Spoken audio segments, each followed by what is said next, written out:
babban malaminmu, Yesu babban malaminmu. ‘Yan uwana a cikin Kristi, yau muna idin aihuwar Yesu almasihu wato Kirsimeti. Dukan faɗin duniya tana farin ciki domin a rana ta yau mai ceton duniya, ko da shike shi Allah ne, ya zo duniya a misalin mutum domin ya cece dukan duniya. Shi ne almasihu Yesu Kristo, waɗanda dukan annabawa suka yi annabci ga zuwansa.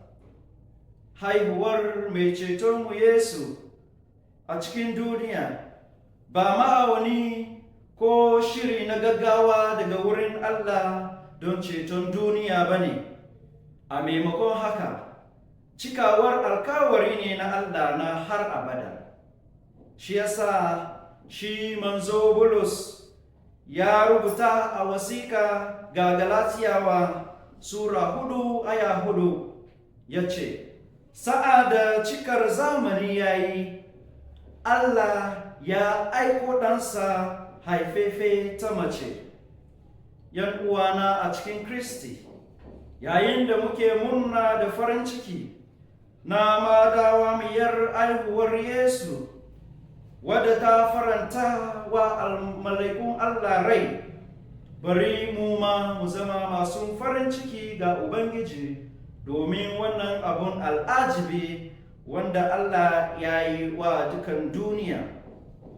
Kasancewar aihuwar Yesu da cikawar shirin Allah na har abada yana bayyana gaskiyar kaunar Allah mara matuka da mara ganewa a gare mu ne. Saboda kaunar da Allah yake da shi mana ne, shi ya sa ya aiko da ɗansa Yesu Kristo domin ya kasance tare da mu, domin ya cece mu. Mun ji a cikin bishararmu yadda kalmar ta kasance tare da Allah tun fil azal, kuma kalmar Allah ce.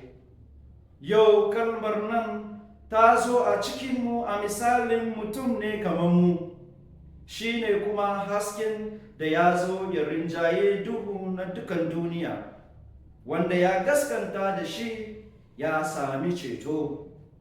Don haka ‘yan uwana a cikin Kristi, mu da muka ba da gaskiya gare shi, muna da rai na madawami, wanda Allah ya alkawarta mana tun farkon duniya.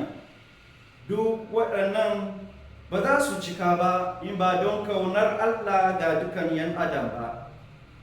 Amsar da ya dace irin wannan kauna ita ce kaunar Allah, ko kamar yadda Yahaya ya faɗi, kuma mu kaunaci makwabtanmu kamar kanmu.